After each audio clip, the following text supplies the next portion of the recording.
Welcome to Reclaiming Me, a trauma-informed podcast helping women with complex PTSD heal the lasting impact of childhood attachment wounds from parents and caregivers, so you can finally release people-pleasing and perfectionism and learn to trust in relationships, beginning with the one you have with yourself. I'm your host, Cindy Payne, licensed professional counselor, trauma specialist, and a woman who has walked this path both personally and professionally. Today, our midweek reframe is all about self-validation, a powerful skill for anxious attachment styles. We're going to be exploring how to notice your emotional experience, respond with compassion, and give yourself permission to feel without judgment. I'll also weave in insights from Dr. Kristen Neff's self-compassion research to help you practice this skill in real time. Let's dive in.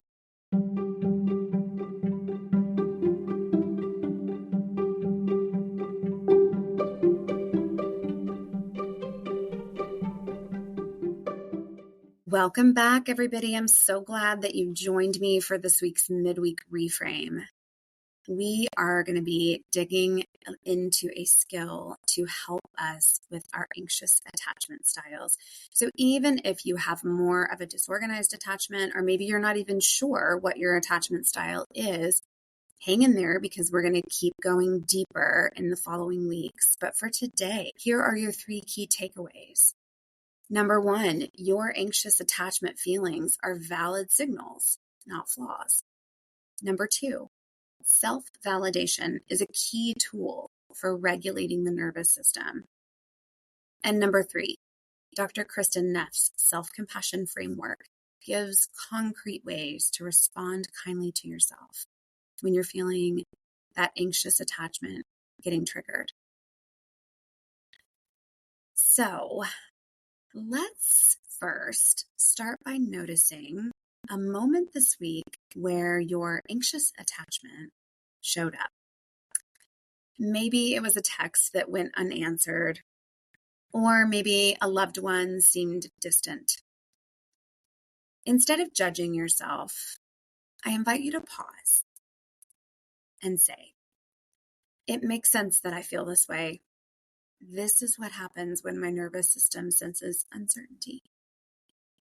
And this is the essence of self-validation, acknowledging your internal experience without trying to push it away or change it immediately. And for a lot of us with a CPTSD diagnosis, or maybe even just an anxious attachment style, we might not have a lot of practice with self-validation, especially if we grew up in family systems where there wasn't a lot of validation being modeled. And so that's why I love Kristen Neff's work. Not only that, she's a fellow Texas Longhorn. So who is Kristen Neff? Let's dive into that a little bit deeper. She is a pioneering researcher in the field of self-compassion and a professor at the University of Texas at Austin. She has spent decades studying how people relate to themselves during times of difficulty, stress, or emotional pain. Her work integrates psychological research with practical exercises to cultivate self-kindness and emotional resilience. If you want to learn more about Dr. Kristen Neff, you can find her research, guided exercises, and resources at her website, selfcompassion.org, which I will link in the show notes, including books, workbooks, and meditations. I first learned about Dr. Kristen Neff through my own therapist a few years back, and her work has been revolutionary in helping me reframe, self-validate, and heal from that sometimes ruthless inner critic of mine. And she has a self-compassion framework that I want to introduce today. Number 1, she talks about self-kindness. What is it? It's when we speak to ourselves as we would to a friend. I know, so much easier said than done, but it might sound something like this in an anxious moment. I notice my anxiety. It's understandable.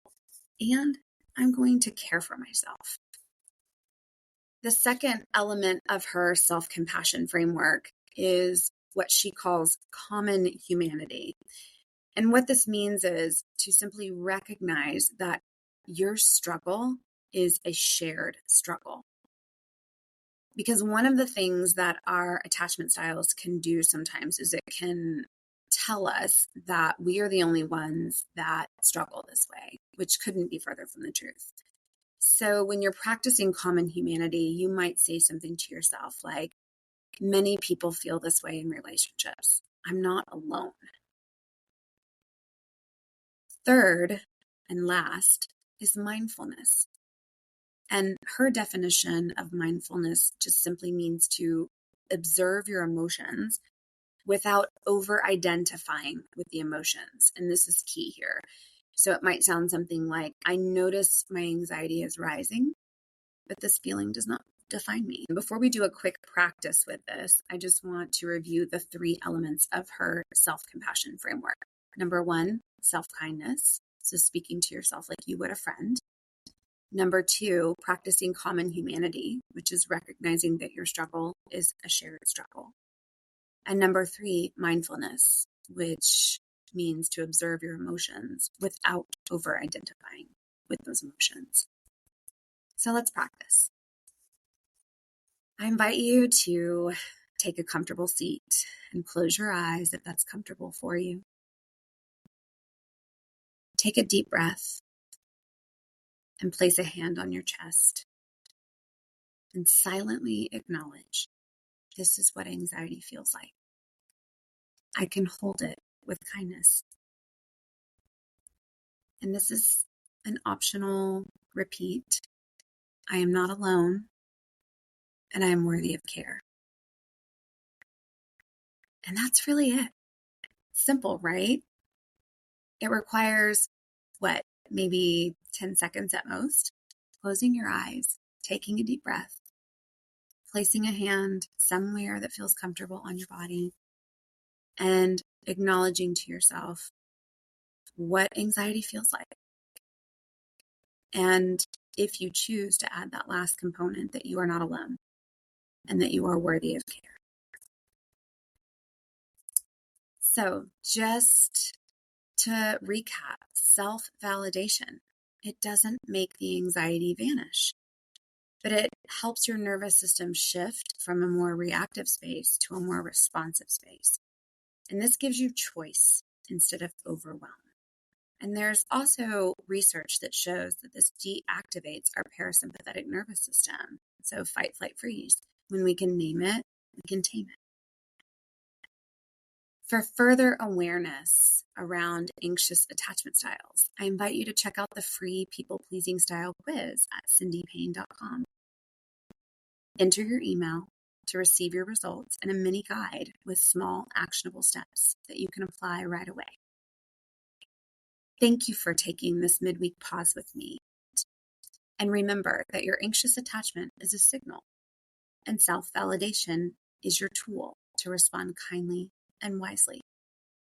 Each time you can acknowledge your feelings with compassion, you practice reclaiming your nervous system and your relational agency. If this episode helped you, please subscribe, leave a review, or share it. This helps other listeners find the show. And don't forget the free people-pleasing style quiz on cindypayne.com. It's a simple, practical way to notice these patterns and practice this validation and reclaim your relationships, starting with yourself.